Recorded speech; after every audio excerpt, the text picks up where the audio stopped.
selalu, makasih ya. Chat juga aku baik-baik aja, katanya medianya aja mungkin pengen kita berantem, katanya gitu. Karena aku baik-baik aja, aku chat-chatan, aku maaf-maafan malah kayak Mas minta maaf, oh enggak udah kelar kok Mas, karena aku memang waktu itu udah sampai semuanya udah beres gitu, maksudnya walaupun mau timku juga tetap aja lah aku yang minta maaf, mau apa aku mah yang penting baik-baik aja, aku nggak akan ada balas-balas harus ngomong gimana, aku pokoknya hidup penuh damai, saling memaafkan. Kita Kak Fuji, kita tentang berkata yang di media sosial mungkin seperti apa Kak Fuji? Bang tuh gimana sih, tapi hubungan baik-baik aja gimana sama Bang Atta? Baik-baik aja bro. Bang Atta mendoakan Kak Vanessa di media sosial mungkin seperti Ya nggak usah digoreng-goreng ya. Hebohnya pemberitaan mengenai Atta Halilintar menyeret Aurel ke dalam pusaran konflik panas dengan netizen.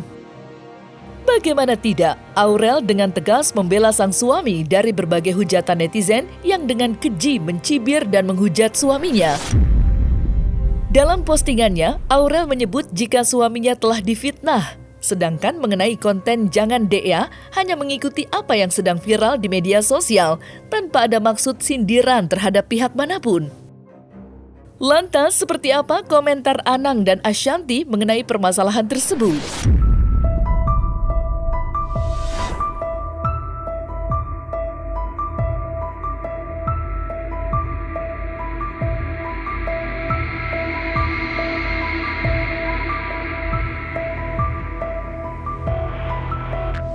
Kan fitnah. Jujur anak itu Iya kan fitnah kan? Iya kan fitnah kan? Iya kan fitnah.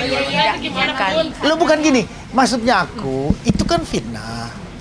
Ya udah didoakan aja. Apa dicurhatan-curhatan dari jujur dari kemarin itu kan lihat kan storyku, aku tuh lagi pembukaan Lumiere, aku lagi kerja, lagi buka Budarmi, lagi live, lagi macam-macam. Aku tuh jujur sama Aurel belum pernah ketemu yang bener-bener ngobrolin tentang ini. Aku malah ngelihat dari postingan IG-nya siapa gitu. Terus aku tanya loh, Kak, enggak, ini kamu kan kenapa? sudah pernah ngasih red line dulu, ngasih garis merah lah. Kak, kalau menghadapi hidup kayak begini udah pasrahkan sama Allah, berdoa aja. Yang bisa menyelesaikan masalah manusia ya Allah. Dengan kita berikhtiar gak ada lagi. Kalau kita kan mungkin kita kan hidup sekarang memang di era sosial media yang bukan terbuka lagi, udah seluas-luasnya terbuka. Jadi apapun bisa dijadikan bahan untuk ya yang suka-suka, yang enggak gitu. Jadi mungkin kenapa kakak sekarang jadi lebih sensitif pastinya karena punya anak gitu. Kalau di saat kita udah punya anak tuh pasti kita kalau menghadapi hal-hal yang kayak gini, apalagi khususnya mungkin kenanya ke anak, pasti rasanya tuh jadi lebih berbeda dibanding kalau ke diri kita gitu. Jadi ya aku rasa aku belum benar-benar ngobrol sama dia tentang hal ini gitu. Jadi aku karena kemarin benar-benar 2 minggu fokus ke ujian disertasi aku sama ke Lumiere. Jadi ya apapun itu mudah-mudahan apapun cobaan akan lewat, ya, mudah-mudahan ini ujian, pasti kalau sudah ujian pasti bisa naik kelas. Aku yakin nggak mungkin mereka maksudnya mau nyindir siapa menurut aku harusnya sih nggak gitu ya.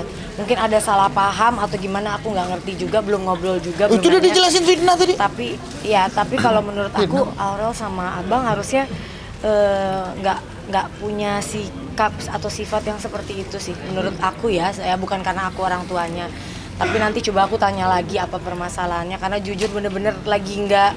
Aku cuma pernah melihat apa yang kemarin kayak tayangan postingan aku di TikTok yang udah 2 tahun yang lalu gitu, ada disangkutin sama apa. Jadi sekarang tuh berita tuh kayak udah yang lama disangkut-sangkutin atau apa gitu. Tapi aku tidak tahu tentang masalah mereka tuh tujuannya apa atau gimana, tapi aku yakin mereka makanya didoakan sama-sama dan teman-teman dibikin damai aja. Kita hidup di negara yang sosial medianya sudah seluas ini, makanya tuh disertasi aku adaptasi artis menghadapi transformasi digital ya. Jadi kita memang udah teruji, kita sekeluarga udah teruji deh, siap mental, kurang mental apa lagi. Kita itu ada 2 dunia, dunia nyata sama dunia hari ini kita disukain, besok bisa di ini itu udah biasa lah. Jadi ya menurut aku ya itulah hidup di era sekarang. Intinya gini, apapun yang sekarang mungkin lagi jadi suatu berita, ya baiknya kita hadapi secara dewasa dan bijaksana aja. Bijaksana, karena aku mudah-mudahan aku yakin keluarga intiku harusnya tidak punya sifat yang ada menyindir orang lain atau nulis status yang kayak gitu harusnya kita tidak seperti itu ya, yang aku yakin dari anak-anakku. Jadi kalau memang ternyata ada berita-berita lain yang seperti itu tuh jujur kita belum ngobrol sama mereka juga, karena bener-bener ketemu aja tadi kan sekilas gini. Kita juga habis pergi lama dari Jawa, jadi dari Surabaya maksudnya, jadi Jawa ada hang nih, jadi ya doain lah mungkin apa Pokoknya akur-akur, didamaikan nggak ada guys, masalah. didamaikan guys, jauh lebih baik.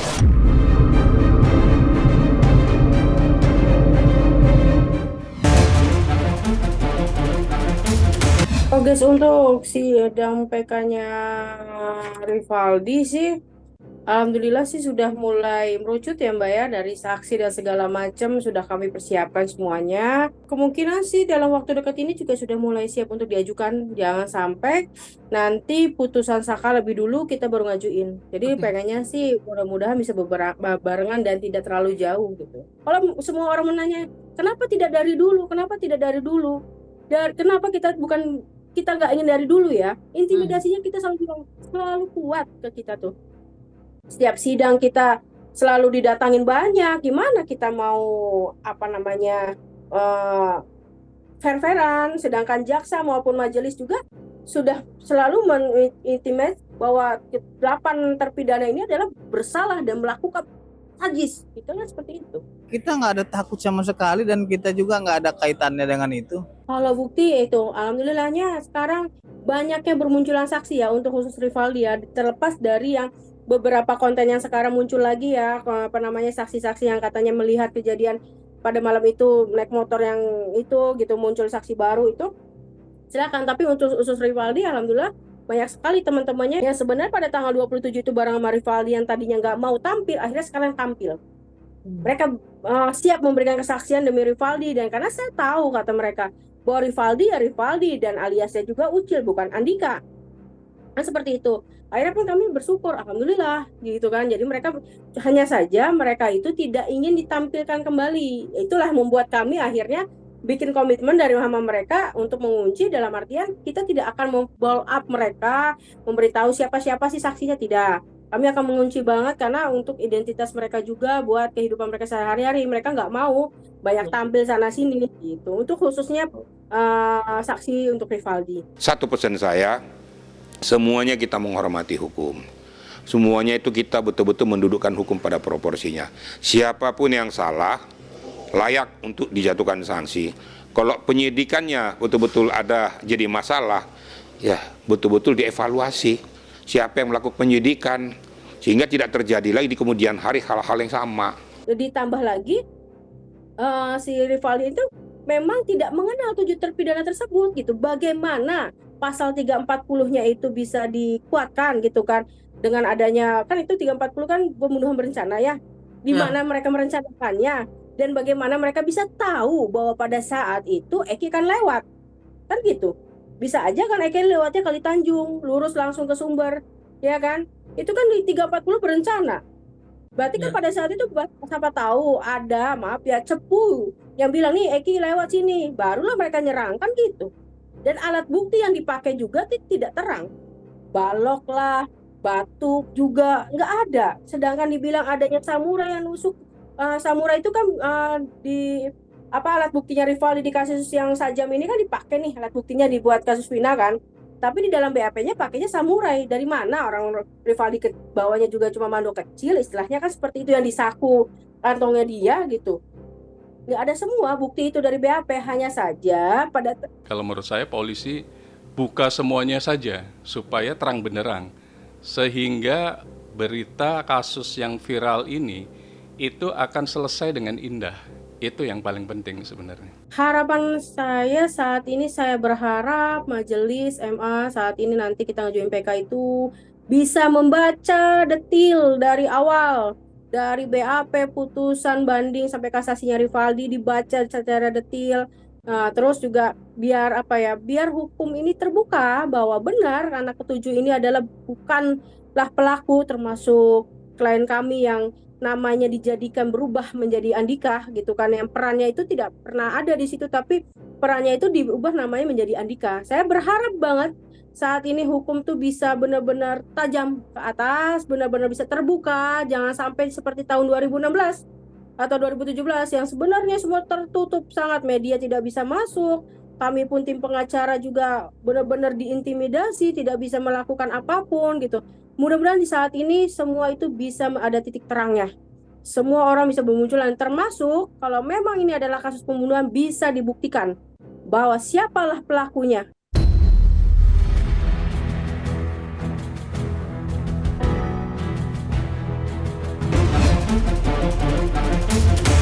Setiap orang itu punya masa lalu, tapi jangan jangan dikira kita juga nggak punya masa lalu. Tidak ada manusia sempurna di dunia ini. Bahwasanya kesempurnaan itu adalah milik Allah Subhanahu Wa Taala. Kita semua itu pendosa, tapi bagaimana nih kita yang berdosa ini untuk memperbaiki diri? Manusia pada dasarnya itu pendosa, jadi nggak usah diungkit lagi deh, nggak penting juga. Toh juga beliaunya sudah meninggal, sudah tenang. Dengan kejadian seperti ini kan akan memperpanjang lagi luka lama ya. Lagi juga nggak ada kepentingannya kan buat kalian mengungkit beliau juga. Kok beliau sudah tenang gitu loh. Maka ya sudahlah, yang sudah ya sudah. Kita ingat yang baik-baiknya saja. Kenapa sih harus diungkit-ungkit lagi? Kasihan almarhum ini di sana sudah tenang. Dengan adanya mengungkit seperti ini seperti itu, pada akhirnya membuat suasana juga nggak enak dan nggak nyaman. Bahkan mungkin bagi arwahnya beliau yang sudah tenang pun akan merasa sedih. Kalau aku lihat ya, insya Allah seperti aku bilang, ketika seseorang meninggal dalam berjihad ya di jalan keluarga atau dalam mencari nafkah, sudah tertera dalam Al-Quran bahwa beliau ini jannah. Artinya memang Allah memberikan kesempatan dia untuk pertobatannya diterima dan insya Allah dia sudah tenang ya. Mudah-mudahan dia juga sudah ya di sisi yang terbaik oleh Allah Subhanahu Wa Taala. Ya. Bagi saya sih hal itu sudah selesai, artinya itu kan sudah masa lalu. Saya rasa nggak perlulah disebut juga, kurang tepat kalau menurut saya baca lah. Itu kan sudah berlalu, sudah jauh lewat. Bagi kami hal-hal itu tidak ingin terlalu jauh menanggapi, dan tidak perlu rasanya kita. Karena sayangnya kita sejauh ini baik-baik saja dan kita tidak punya masalah dengan orang lain, dan kita menjalani hidup itu dengan suasana nyaman aja ya, tenang aja ya. Kalau ada yang berkomentar begitu ya, rasanya nggak ingin menanggapi ya. Karena pertama sekali seperti tadi kita nggak ingin bermasalah sama orang. Terus yang kedua, tujuan pastinya belum tentu juga ke kita. Apakah tujuannya itu memang jelek atau bagus? Saya nggak bisa memastikan juga.